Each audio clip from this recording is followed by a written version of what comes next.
உலகெங்கும் பரவி கிடக்கும் தில்லை தெருவின் துணுக்கு தோரணங்கள் ரசிக பெருமக்களுக்கு வணக்கம்.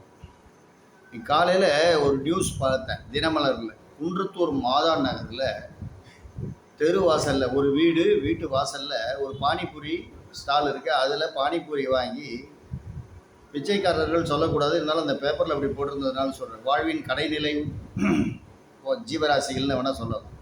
அந்த பிச்சைக்காரர்கள் 2-3 பெண்மணிகளோ இல்லை யாரோ ஒரு பெண்மணியோ அந்த பானிபூரியை யாரோ ஒரு வீட்டு வாசலில் உட்காந்து சாப்பிட்ருக்காங்க. அந்த வீட்டு ஓனர், ஹவுஸ் ஓனர் வெளியில் போயிட்டு வந்தவர் பார்த்துட்டு தன்னுடைய காய்கறி மூட்டை அந்த சாப்பிட்டுட்டு இருக்கிற அந்த பெண்மணி மேலே போட்டுட்டு வீட்டுக்கு உள்ளே போய் ஒரு பெரிய கட்டையை கொண்டு வந்து அடிச்சிருக்காரு. ரத்தம் சொட்ட சொட்ட. இது நான் சொல்லலைங்க, பேப்பரில் வந்திருக்கு. இந்த மாதிரி ஒரு மனித நேயம் இல்லாமல் இருக்கிறவங்கள நம்ம என்ன தான் சொல்கிறது?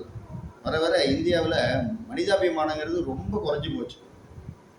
ஏன்னு தெரியல. இதில் பார்த்திங்கன்னா இதேமாரி ஆட்களோ இல்லை மற்றவங்களோ இதேமாரி மனித நேயமே இல்லாமல் இருந்துட்டு இந்த நவராத்திரி டயத்தில் பூஜை பண்ணுறது, அமாவாசையும் போது மாட்டுக்கு அவுத்திக்கீரை வாங்கி கொடுக்கறது, இதெல்லாம் செஞ்சு என்ன புண்ணியம்? மனிதனை நேசிக்க கற்றுக்கணும். நீங்கள் மாட்டுக்கு அவுத்திக்கீரை கொடுக்குறத பற்றி நான் தப்பு சொல்ல. எல்லாரும் ஒரே நாள் அமாவாசை அன்றைக்கி மாட்டுக்கு அவுத்திக்கீரை கொடுத்தீங்கன்னா அதுக்கு பின்னாடி கழிஞ்சுன்னு தான் இருக்கும்.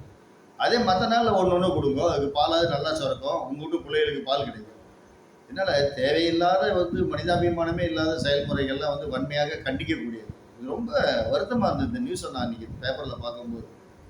ஆனால் அவங்கள தள்ளி போய் உட்காந்து சாப்பிடுங்கம்மான்னு சொன்னால் கூட போகிறோம். ஏன் அவங்களும் வீரன் தானே. உங்ககிட்ட வசதி இருக்குது, பணம் இருக்குது, நீ ஜம்முன்னு போகிற வர சாப்பிட்ற. அவங்ககிட்ட ஆண்டவன், அதான் நீங்கள் ஒன்றுங்க ஆண்டவன் அவங்களுக்கு அந்த நிலையை கொடுக்கல. அதனால் அவங்க இந்த மாதிரி ஒரு ஜீவனத்துக்காக பிச்சை எடுக்கிறாங்க. அதுவும் அவங்க காசு கொடுத்து தான் வாங்கி சாப்பிட்ருக்காங்க. இது எந்த விதத்துலையுமே நியாயம் இல்லை, வன்மையாக கண்டிக்கத்தக்கது. என்ன செய்கிறது? நம்ம ஒன்றுமே சொல்ல முடியாது. இல்லாமல்ல இறைவன் தான் இதுக்கெல்லாம் ஒரு நல்ல பாடத்தை கொடுக்கணும். அது ஒன்று. அதுக்கப்புறம் பார்த்தீங்கன்னா அந்த வழக்கம் போல் மோட்டார் நியூரான் டிசீஸ் தான். என்னடா தில்லை திருவேங்கடம் இதே பாடிட்டு இருக்கான்னு நினைக்காதீங்க. மாண்புமிகு தமிழக முதல்வருக்கு நிறைய வேண்டுதல்கள் வச்சாச்சு.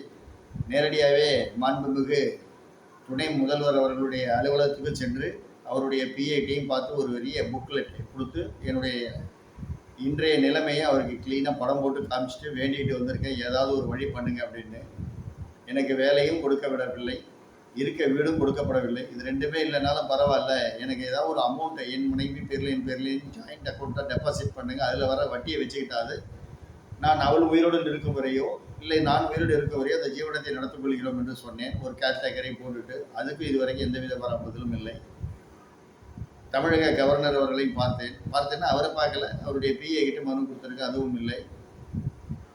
இந்திய பிரதமருக்கும் ஒரு மெயிலெலாம் அனுப்பிச்சேன், அதுவும் இல்லை. ஸோ எதுவுமே இல்லாத இன்னும் அப்படியே நாங்கள் இந்த விளிம்பின் நடுவில் தான், வாழ்வின் விளிம்பின் நடுவில் தான் ஓட்டிக்கிட்டு இருக்கோம். ஸோ இது மிகுந்த வருத்தத்தையும் மனவேதனையும் அளிக்கிறது. எப்படியாவது தமிழக முதல்வர் இது தலையிட்டு எங்களுக்கு, நான் ஒன்றும் பெருசாக ஒன்றும் கேட்கல, வாழ்வாதாரத்துக்கு வழி செய்ய வேண்டும் என்று தான் கேட்கிறேன். Very simple thing. ஒன்று ஸ்பெஷல் ஜிஓ பாஸ் பண்ணி ஏதாவது ஒரு வேலை எனக்கு கொடுக்கலாம். அது மூலிமா ஒரு வருமானத்துக்கு கவர்மெண்ட்டில் தான் கொடுக்கணும், ப்ரைவேட்டில் வேண்டாம். ஏன்னா நான் 33 வருஷம் ப்ரைவேட்டில் வேலை பார்த்துட்டு I know very well how to survey இந்த ப்ரைவேட். அரசு துறையில் பார்த்து இல்லைன்னா எனக்கு இதேமாரி ஏதாவது ஒரு நிலையான வருமானம் வர மாதிரி ஏதாவது ஒரு வழியாவது பண்ணலாம். ஏன்னா மாதம் எனக்கு குறைந்தது 60,000 ரூபாய்கள் வருகிறது. செலவாகின்றது வாடகை, எனக்கு மின்சாரம், என்னுடைய மனைவிக்கு வேண்டிய மாத்திரைகள், அக்கீஸ் என்று சொல்லக்கூடியது, அண்டர் பேடு இதெல்லாம் வாங்குவதற்கு எல்லாத்துக்குமாக சேர்த்து 55,000 60 ஆகிடுது. இன்றைய காலகட்டத்தில் எதையும் குறைக்க முடியாத ஒரு சூழ்நிலையில் இருக்கிறோம். ஏன்னால் வாழ்ந்தவர்கள் வீழ்ந்தால் அதனுடைய தாக்கம் மிகவும் மோசமானதாக இருக்கும். இதை நான் அடுத்தவர்கள் அனுபவப்பட வேண்டும் என்பதற்காக சொல்லவில்லை.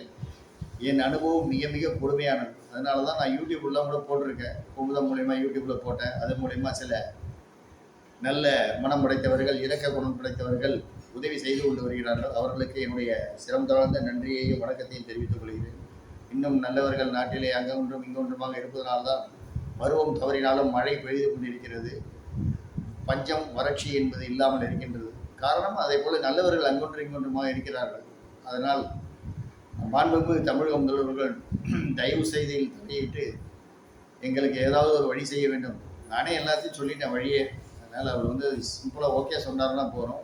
மறுபடியும் என்னுடைய மன உளைச்சலை அதிகரிக்க வேண்டாம் என்று அவரை வேண்டி விரும்பி தாழ்மையுடன் பணிவன்புடன் கேட்டுக்கொள்கிறேன்.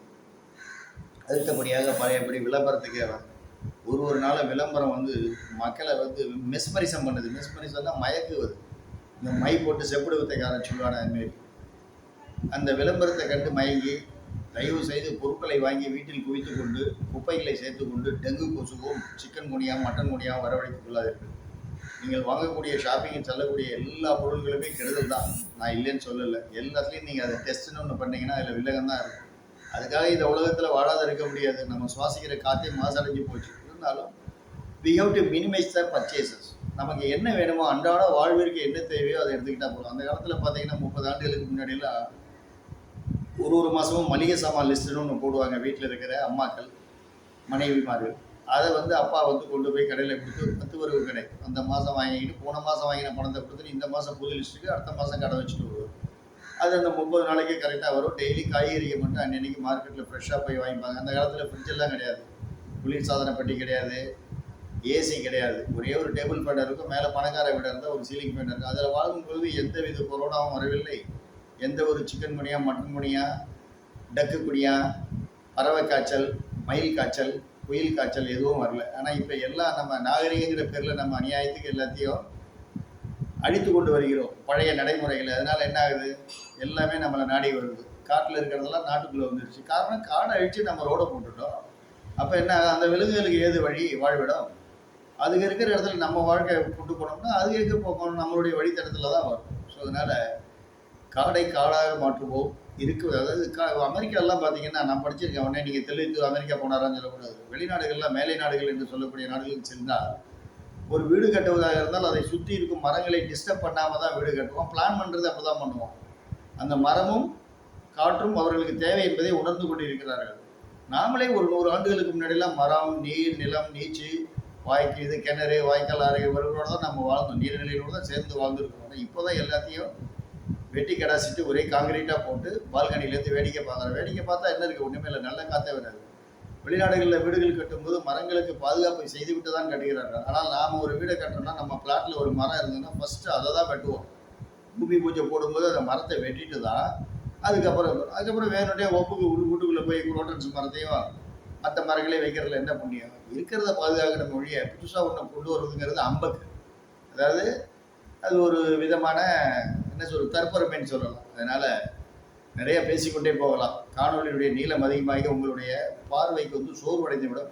அதனால் இதோடு கட் பண்ணி கொண்டு மறுபடியும் அடுத்த காணொலியில் உங்களை கண்டுகளிக்க வருகின்றான் இந்த தில்லைக்கு. நன்றி, வணக்கம், வாழ்க வளமுடன். மீண்டும் மீண்டும் உங்களிடம் கேட்டுக்கொள்கிறேன். என்னுடைய சிறந்தாழ்ந்த நன்றியையும் தெரிவித்துக் கொள்கிறேன். நிறைய முகம் தெரியாத நண்பர்கள் உதவி செய்து கொண்டிருக்கிறார்கள். அவர்களுக்கு என் மனைவி சார்பாகவும் நன்றியை தெரிவித்துக் கொள்கிறேன். எல்லாம் வல்ல இறைவன், நீங்கள் வணங்கும் இறைவன், அவர்களுடைய வாழ்க்கையை மேன்மேலும் மேம்படுத்த வேண்டும் என்று வேண்டிக் கொள்கிறேன். நன்றி, வணக்கம், வாழ்க வளமுடன், வாழ்க வையகம்.